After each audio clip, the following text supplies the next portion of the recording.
New development bank, BRICS. ठीक है, BRICS के जो देश हैं, तो B for Brazil, R for Russia, I for India, C for China and S for South Africa. इनमें से साउथ अफ्रीका का झंडा कौन सा है बताओ? कौन सा वाला?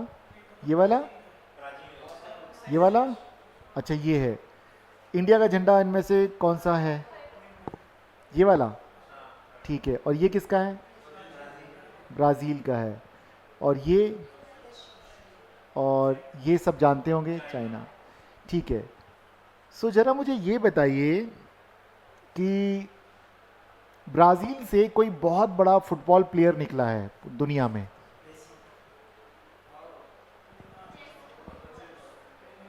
अब वो खेलता नहीं है। पेले, ध्यान रखिएगा, पेले। ठीक है। सो मैसी ब्राज़ील से तो नहीं है, हाँ अर्जेंटीना है ना। राइट राइट राइट, उसके उस जर्सी से पता चलता है ना कि स्काई ब्लू जैसा कलर है ना, white and sky blue, Argentina का है वो। चलिए, सो अब हम देखते हैं न्यू डेवलपमेंट बैंक। तो ये बैंक बनाया गया क्यों है? हम एक वर्ड यहाँ इस्तेमाल करूँगा, मैं बोलूँगा नव साम्राज्यवाद के मुखौटे, न्यू इम्परलिज्म। ठीक है, सो मास्क कर सकते, मास्क ऑफ न्यू इम्परलिज्म। अगर मैं बोलूं नव साम्राज्यवाद, तो सबसे पहले तो समझ जाएं व्हाट इज इम्परलिज्म। भाई ये भी जानना चाहिए साम्राज्यवाद होता क्या चीज है। सो साम्राज्यवाद का सीधा सीधा मतलब होता है कि कोई भी देश किसी दूसरे देश के ऊपर कब्जा कर ले। ठीक है, और उस देश का संसाधनों का, चाहे वो ह्यूमन रिसोर्स हो या किसी भी तरह के रिसोर्सेज हो, उन सभी का इस्तेमाल वो अपने मदरलैंड के फेवर में करे, मातृ देश के हित में करे। लाइक ब्रिटेन, ज्यादातर यूरोपियन देशों ने जो किया। तो आप जानते हैं ब्राजील पे किसका कब्जा था? मैं इतना बता देता हूं, उनकी मुद्रा को पहले कहते थे क्रूजेडो, और वो भारत में भी चलती थी। पुर्तगीज। रेस्ट ऑफ पूरा का पूरा मैक्सिको से लेकर के नीचे तक का, अर्जेंटीना को छोड़ करके पूरा का पूरा, जानते हैं किसके कब्जे में था? उसका मैं एक राजा का नाम लूंगा, हेनरी द नेविगेटर, जिसने मैगलेन को भी बोला था कि जाओ मैं तुम्हें जहाज दे रहा हूं, दुनिया का चक्कर काट के आओ। जिसने कोलंबस को भेजा था, Christopher Columbus. Henry the navigator एक राजकुमार, एक राजा है। अब बताओ किस देश का था वो? अब मैं और थोड़ा सा क्लू देता हूं, पुर्तगाल के पास है और स्ट्रेट ऑफ जिब्राल्टर के ऊपर है। Yes good, Spain. अब मुझे चाहिए आप लोगों की ज्योग्राफी मैपिंग ऐसी हो जाए, जैसे मैं बोलता हूँ ना इसके ऊपर है, मतलब मुझे मैगलेन स्ट्रेट भी मालूम है कि अर्जेंटीना पे कहाँ पे है, मैगलेन कौन है, हेनरी द नेविगेटर कौन है। जब आप बेसिक बुक्स को बहुत अच्छे से पढ़ोगे तो आपको तैयार हो जाएगा। और ये एक दो दिन में नहीं होता, डेली ये काम करना है, डेली। ठीक है, कहीं भी कोई वर्ड आए उसको पकड़ लेना। चलिए, सो आज हम अल्जीरिया की भी बात करेंगे, और क्योंकि मैंने आपसे कहा कि वो जिब्राल्टर कहाँ पे, स्ट्रेट ऑफ जिब्राल्टर, तो मेडिटेरियन पे आ गए हम। और मेडिटेरियन में जैसे हम नीचे की तरफ आएंगे तो पीछे अफ्रीका का बोलेंगे नॉर्थ वेस्ट, दूसरे नंबर की कंट्री आ जाएगी अल्जीरिया। मोरक्को के बाद यहां पर है ये जिब्राल्टर स्ट्रेट है, ये मेडिटेरियन है, और ये कौन सा है? अटलांटिक, हिंदी में अंध महासागर बोलते हैं जिसे, ध्यान रखिएगा। ठीक है, सो ये अल्जीरिया। अब खबर क्या है कि अल्जीरिया न्यू डेवलपमेंट बैंक का एक नया मेंबर बन गया। ये न्यू डेवलपमेंट बैंक क्या है, और मैंने क्यों इसके पहले आपके सामने एक वर्ड बोला इंपीरियलिज्म, या मैंने बोला नव साम्राज्यवाद के मुखौटे, ये बात क्यों कही, और न्यू डेवलपमेंट बैंक से मैं कैसे जोड़ूंगा? अब ध्यान से मेरी बातों को सुनिएगा। देखिए, अभी हमने बात की कि पुर्तगाल का कब्जा था इस पर, भारत के ऊपर कब्जा था ब्रिटेन का। ये सारे देशों ने अपना साम्राज्य फैलाया फैलाया, हम सबको मालूम है। और हमारे यहाँ के रिसोर्सेज को कहाँ लेके गए? इंग्लैंड लेके गए। एक थ्योरी है, उसका नाम आप बताइए, वो थ्योरी किसने दी है? द ग्रैंड ओल्ड मैन जिसे कहा जाता है भारत का, जिसने दी थी ड्रेन ऑफ वेल्थ की थ्योरी, दादा भाई नौरोजी। एक इत्तेफाक देखिए, कमाल की बात देखिए कि दादा भाई नौरोजी ब्रिटिश पार्लियामेंट के मेंबर थे, जानते हैं, लेबर पार्टी से। ध्यान रखिएगा, जिन्हें नहीं पता वो इस बात को नोट कर लिया करें। सो हमारे यहां से जो वहां जाता था और उनकी ग्रोथ होती थी, तो इसे बोला साम्राज्यवाद। साम्राज्यवादी देश क्या करता था? यहां की सारी पॉलिसीज पर कब्जा करके रखता था। मतलब यहां पे हमारे यहां एक है, उन्हीं का रिप्रेजेंटेटिव है, जिसे हम बोलते थे वॉइस रॉय या गवर्नर जनरल ऑफ इंडिया बोला जाता था, जिसे जो कि 1858 के एक्ट के बाद बन गया भारत में। क्योंकि उसके बाद क्या हुआ, ईस्ट इंडिया कंपनी की जगह यहां पर जो गवर्नर जनरल होता था उसको वॉइस रॉय भी बोला जाने लग गया, जो कि ब्रिटिश क्राउन का रिप्रेजेंटेटिव होता था। क्लियर है, ये आप लोगों ने इतिहास में पढ़ा है। यहां के रिसोर्सेस किसके फेवर में इस्तेमाल होते थे, ब्रिटेन के। तो मैं आज अगर आपसे बोलूं कि नव साम्राज्यवाद आ गया है, तो आप पूछोगे वो क्या चीज है भाई। तो देखिए, दुनिया में ऐसे बहुत सारे ऑर्गेनाइजेशंस हैं जो कि थर्ड वर्ल्ड कंट्रीज या डेवलपिंग कंट्रीज के ऊपर प्रेशर डालते हैं और उनकी जो पॉलिसीज हैं उसको बदलवा देते अपने फेवर में। अब पूछोगे कौन है, मैं बोलूंगा आईएमएफ है। 1992 का याद करो, भारत जब हमारे पास बैलेंस ऑफ पेमेंट का क्राइसिस पैदा हो गया, मतलब भारत के पास इतना पैसा नहीं था कि जो क्रूड ऑयल या दूसरे सामान हम जो दुनिया भर से इंपोर्ट करते हैं, विदेशों से मंगाते हैं, हम उन्हें पैसे दे पाएं। अगर मान लो आपने किसी दोस्त से उधार ले लिया, तो क्या करेंगे, वो बोलेगा भाई ये किताब ना मेरे पास नहीं, मैं पढ़ने के लिए 10 दिन के लिए ले जा रहा हूँ, भले आपको पढ़ना हो। आप रोक पाते हो? अगर उधार लेके बैठे हो, देना पड़ता है। भाई ठीक है, ले जा यार। किसी से आपने ले लिया, बाइक से जा रहा, भाई मेरे को वहाँ तक जाना है, बाइक दे दे, बाइक ले जाएगा। तो अगर आईएमएफ से पैसा कोई लेगा तो आईएमएफ क्या बोलेगा, अपनी पॉलिसीज चेंज करो, मेरे से पैसे लेके जाओ। अभी क्या हुआ, पाकिस्तान गया था, बोला ना ये वॉर अभी के अभी रोको, ठीक है। अब देखो आईएमएफ में ज्यादा बड़ा शेयर किसका है, यूएस का, ब्रिटेन का, जापान का, फ्रांस का, जर्मनी का, जो डेवलप कंट्रीज हैं। ये जो डेवलप कंट्रीज हैं ये बनाते हैं अपने बैंक। एशियन डेवलपमेंट बैंक बन गया, जिसमें सबसे बड़ा हिस्सा जापान का है, 1960 में बना। और अगर हम बात करें आईएमएफ वगैरह, तो कब के, वैटन वुड्स ट्विंस कहा जाता है जिन्हें। वर्ल्ड बैंक, जिसको कहते IRBD, international bank for reconstruction and development, जिसे हम वर्ल्ड बैंक के तौर पे जानते हैं, ठीक है। अब इनसे जब भी हम पैसे लेते हैं तो ये क्या बोलेंगे, आपको अपनी पॉलिसीज ऐसी बनानी होगी कि दुनिया के जो विकसित देश हैं आपके साथ ट्रेड कर पाएं। बोलेंगे क्या, टैरिफ मत खेलो, टैरिफ को कम कर दो, और क्या करो, हमारे देश की कंपनीज के साथ आप कैसा व्यवहार करो, नेशनल ट्रीटमेंट दो। भाई ध्यान करो, डब्ल्यूटीओ पढ़ा था हमने जब ये बातें की थी, नहीं तो आप दोबारा मेरे वीडियो को देखिएगा, डब्ल्यूटीओ में आईएमएफ, ये सारी चीजें मैं पढ़ा चुका हूं, बना चुका हूं। कभी कुछ ऐसा लगे तो आप लोग देख लिया करें, मेरे पुराने वीडियोस पड़े हुए हैं यूट्यूब पर, अपने इसी पे एकेडमी के चैनल पे, राइट। तो वहां एक बार देखिए, समझिए। तो नेशनल ट्रीटमेंट दो, मतलब अपने देश की कंपनी के साथ जो ट्रीटमेंट देते हो वही हमारे को करो। तो इसमें क्या होगा, टैरिफ हम नहीं लगा पाएंगे उनके ऊपर, ठीक है। सो आजकल के आईएमएफ हो गया, वर्ल्ड बैंक हो गया, इन देशों को कहा जाता है, और डब्ल्यूटीओ, इनको क्या कहा जाएगा, नव साम्राज्यवाद के मुखौटे। ये क्या है, न्यू इंपीरियलिज्म के तरीके हैं। क्यों, क्योंकि इससे डेवलपिंग और लीस्ट डेवलप कंट्रीज की पॉलिसीज को इन्फ्लुएंस कर पाते हैं डेवलप्ड नेशन। समझ रहे हैं ना बात को।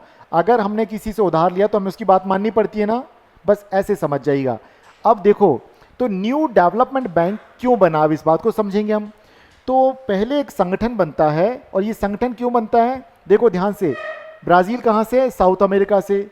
रशिया कहाँ से, एशिया और यूरोप दोनों में आता है। इंडिया यहीं से है, चाइना यहीं से है, साउथ अफ्रीका अफ्रीकन कॉन्टिनेंट से। तो अगर इसमें देखें तो रशिया के अलावा रेस्ट ऑफ जितने सभी साउथ साउथ कॉपरेशन वाले हैं, ठीक है। और जब भी हम साउथ साउथ कॉपरेशन की बात करेंगे तो साउथ साउथ कॉपरेशन या हिंदी में दक्षिण दक्षिण सहयोग है, जो ग्लोबल ग्रुपिंग को दिखाता है। इसमें जितने भी ज्यादातर देश दिखेंगे वो दिखेंगे सदर्न हेमिस्फीयर के, दक्षिणी गोलार्ध के। आप जानते हैं इक्वेटर अर्थ को डिवाइड करने वाली एक इमेजिनरी लाइन है, जो कि अर्थ को दो इक्वल पार्ट्स में डिवाइड करती है। अपर पार्ट जो कहलाता है उसे बोलेंगे नदर्न हेमिस्फीयर, उत्तरी गोलार्ध, और जो दक्षिणी है उसे सदर्न हेमिस्फीयर बोला जाता है। अब देखिए, इंडिया और चाइना बोथ आर कहाँ पे, नॉर्दर्न पार्ट में, बट ये कहाँ पे, अर्थव्यवस्था के कारण, क्योंकि दे बोथ आर कैसे हैं, ये डेवलपिंग कंट्रीज हैं, दोनों के दोनों विकासशील देश हैं। और ये अब तेजी से विकसित हो रहे हैं ना, कब, 1990 के दशक के बाद या 1980 के दशक के बाद बात करें। बट उसके पहले क्या होता था, क्यों 1960 के दशक में नाम बनाना पड़ा था नेहरू को, टीटो को, सुकर्णो को, समझ रहे हैं आप, इनके नाम बता दूंगा मैं आपको कौन है ये, सॉरी।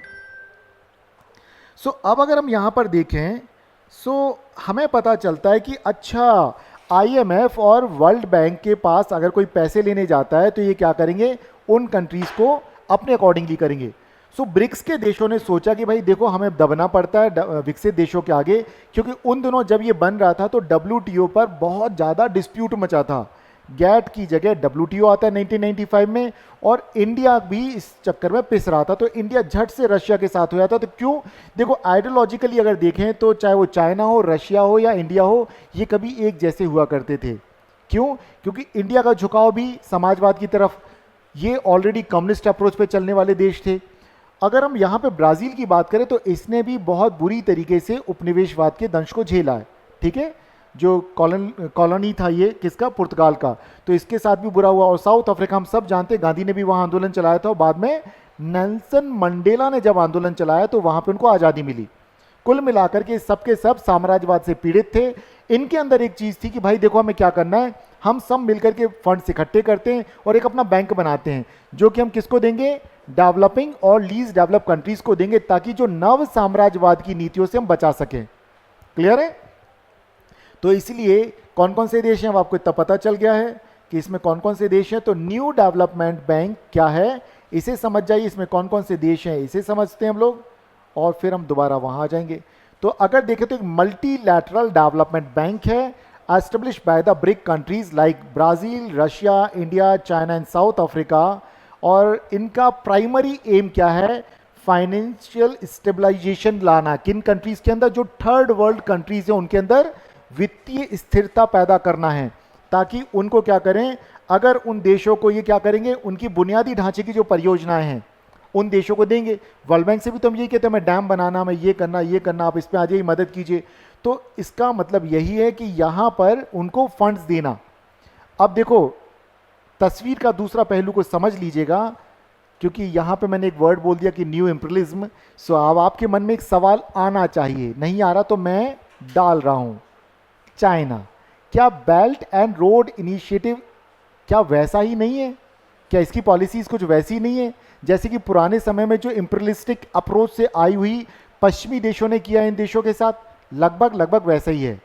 क्योंकि बैंक चाइना क्या करता है, ये बेल्ट एंड रोड इनिशिएटिव के तहत उन देशों के पास जाएगा जो कमजोर देश हैं, जिन्हें पैसे चाहिए, तो बोलेगा भाई क्या क्या दिक्कत है, कितना चाहिए, बोलो अच्छा नगद चाहिए, अच्छा देखो भाई नगद तो नहीं, लेकिन मैं नगद आपको 50 रुपये दे रहा हूँ, आपको 100 मांगे ना, और 50 रुपये का काम मैं आपका एयरपोर्ट बना दूंगा, ठीक है, लेकिन एयरपोर्ट चला आपका देश का है, हम आपकी सोवरेनिटी से कोई वो नहीं कर रहे, एयरपोर्ट बनाएगी हमारी कंपनी, रॉ मटेरियल हमारे यहाँ से आएगा, कर्मचारी हमारे काम करेंगे।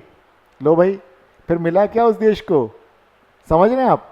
लेकिन चाइना की कंपनी को व्यापार मिल गया, चाइना का जो रॉ मटेरियल की इंडस्ट्रीज हो उसको व्यापार मिल गया, चाइना के इंजीनियर्स को वहां पर रोजगार मिल गया, और चाइना ने बेच दिया और बोला भैया इस पर ब्याज भी चाहिए, समझ गए। और बाद में कहेगा अच्छा लौटाओ पैसे, हो गए पैसे नहीं है, ठीक है अगले 40 साल तक इस पर हमारा कब्जा है, हम इससे निकाल लेंगे। जैसे टोल टैक्स वसूला जाता है, आपको मालूम है ना, जिस सड़क पे आप चलते हैं बिल्ट ऑपरेट एंड ट्रांसफर के सिद्धांत पे चलता है ये, तो उसी तरीके से कहेंगे अच्छा बीओटी पे हम कर लेते हैं।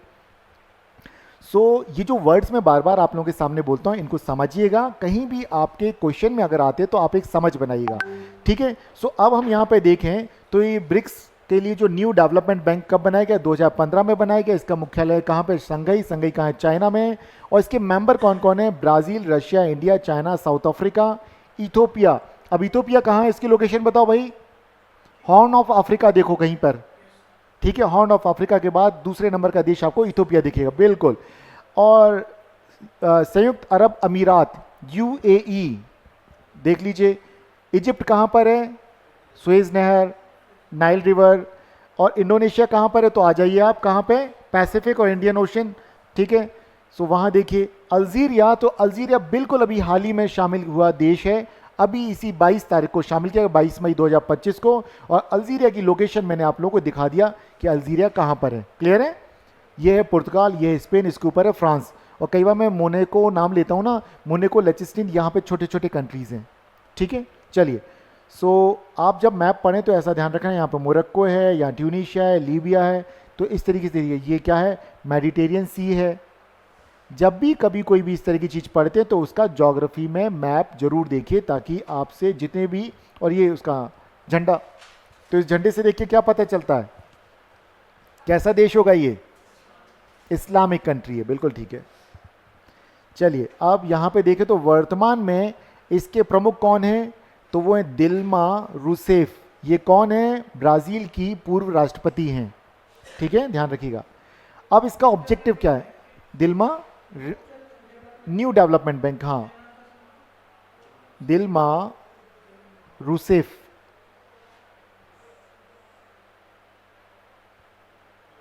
ठीक है, दिल्मा रूसेफ, हिंदी इंग्लिश में आप देखना चाहें तो देख लीजिए स्पेलिंग, दिल्मा रूसेफ। आगे बढ़ूं? चलिए अब आगे हम देखते हैं तो इसके मुख्य उद्देश्य क्या, ऑब्जेक्टिव्स क्या हैं। सो देखा जाए कि क्या है भाई, ब्रिक्स देशों के जो उभरते बाजार हैं, ठीक है, विकासशील देशों में जहाँ पे सस्टेनेबल डेवलपमेंट चाहिए है, जहाँ पे बुनियादी ढांचे का विकास करना है, उन सब की ज़रूरतें पूरी करना, और आईएमएफ और वर्ल्ड बैंक जैसे जो पश्चिमी संस्थाएं हैं उन सब का विकल्प उपलब्ध कराना। ठीक है, क्योंकि जो आईएमएफ और वर्ल्ड बैंक के पास जाएगा उनकी बातें माननी पड़ेंगी। क्लियर है? राइट। सो अब अगला अगर हम देखें, इसमें हमने एक और वर्ड बार बार आपके सामने बोल रहे थे, क्या है वो? South South cooperation. अब आपको पता चल गया।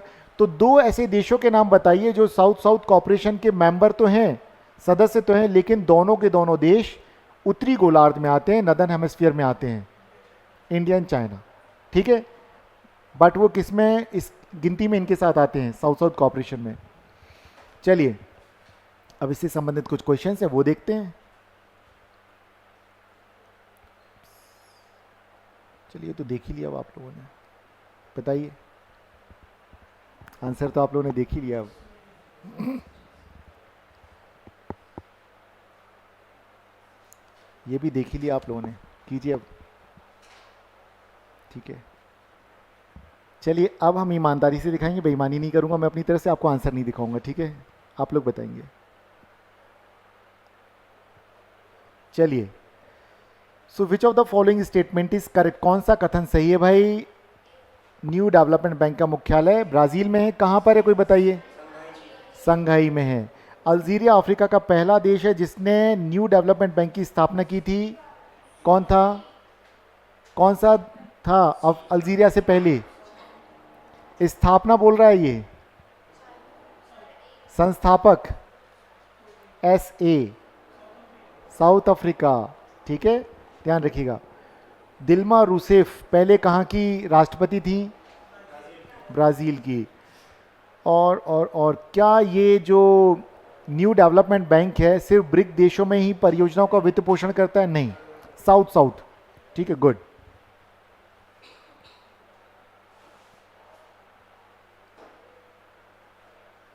चलिए बताइए जरा।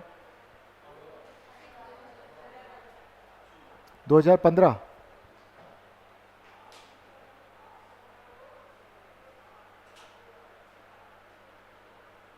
बताइए।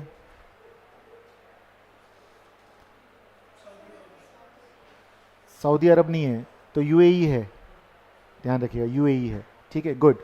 चलिए ये आज के लिए इतना ही सब कुछ था। क्लियर है? और